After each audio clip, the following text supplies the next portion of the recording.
Often credit was given to spirits, and the world was seen and portrayed, some would say experienced, by the battle between good spirits and evil spirits.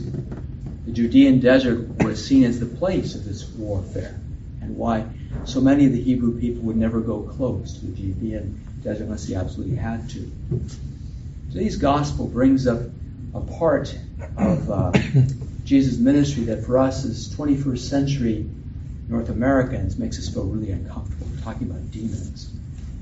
So I'd like to unpack a bit of it for you so that we can really see how we can apply it to our own life. This may surprise you, but there are still people today, 21 centuries later, who in very simplistic ways, things that don't work well or understand, they blame it on demons. I'm not kidding you. I used to oversee charismatic prayer groups.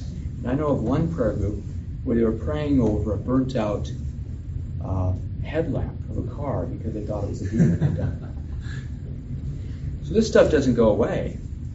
Is that as human beings, we try and find reasons for why things don't work so we can, quote, understand them.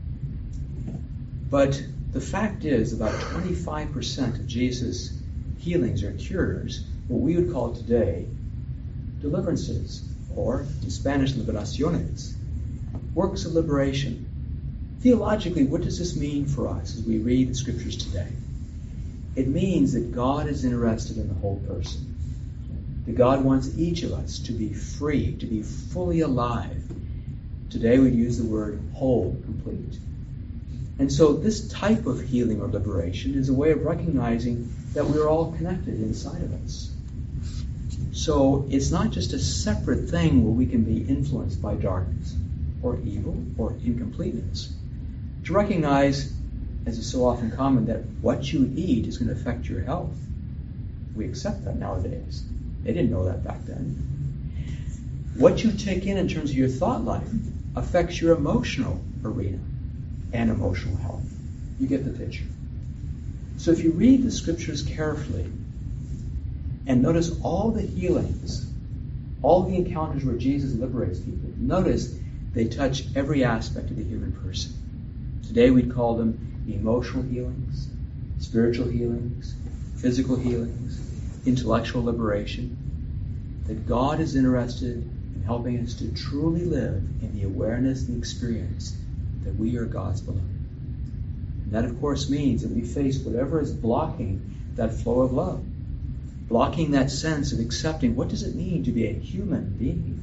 What does it mean to be a beloved daughter of God, beloved son of the Creator? And so Jesus goes about blessing people, forgiving them, affirming them, touching them in ways that they'd never been experienced before. No wonder they said, we've never seen anything like this. So back to today's gospel.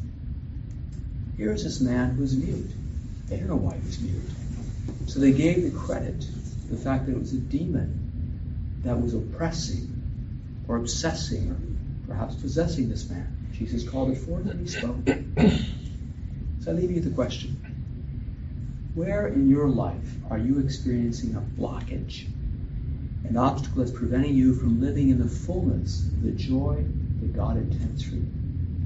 Where in your life are you experiencing a wall that's preventing you from truly embracing the delight, the wonder, the amazement of being God's beloved? That's where Jesus wants to heal you. That's why we come to the Eucharist, to truly eat and drink of the one who is whole and complete already, the one who comes to us, invites us to come and stand with him, that we too might experience the wholeness and completeness that is ours as God's beloved daughters and sons.